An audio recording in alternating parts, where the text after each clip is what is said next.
اماں اور ابا ہمیشہ زندہ رہتے ہیں۔ لوگ کہتے ہیں کہ اماں ابا مر جائیں تو دنیا ویران ہو جاتی ہے، گھر سونا لگتا ہے، پر مجھے لگتا ہے کہ اماں ابا ہمیشہ زندہ رہتے ہیں اور ہمارے ساتھ رہتے ہیں۔ بھول تو ہم ان کو جاتے ہیں۔ حقیقت یہ ہے کہ کسی بھائی کی آنکھیں بابا جیسی ہوتی ہیں، کسی بہن کا چہرہ امی جیسا ہوتا ہے، کوئی بابا کی طرح مسکراتا ہے اور کسی بہن کے ہاتھ میں امی کی جیسی لذت ہوتی ہے۔ اماں ابا کب مرتے ہیں؟ وہ کب چھوڑ کے ہمیں جاتے ہیں؟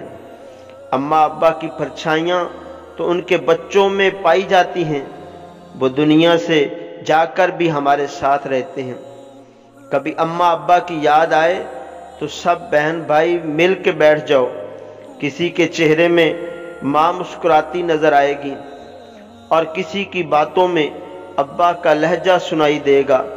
اماں ابا آس پاس ہی نظر آئیں گے۔ بھلا جس باغ کو اماں ابا نے اپنے خون جگر سے سینچا ہو وہ کب اجڑ سکتا ہے؟ تباہ تو ہم اس کو کر دیتے ہیں، نفرتوں، حسد، خود غرضی اور مطلب پرستی کے ہاتھوں۔ اماں ابا تو زندہ رہتے ہیں۔ اماں ابا سے پیار کیجئے، بہن بھائیوں سے پیار کیجئے اور اس پیار کو ہمیشہ قائم و دائم رکھیں۔ یقین جانیں دنیا جنت بن جائے گی۔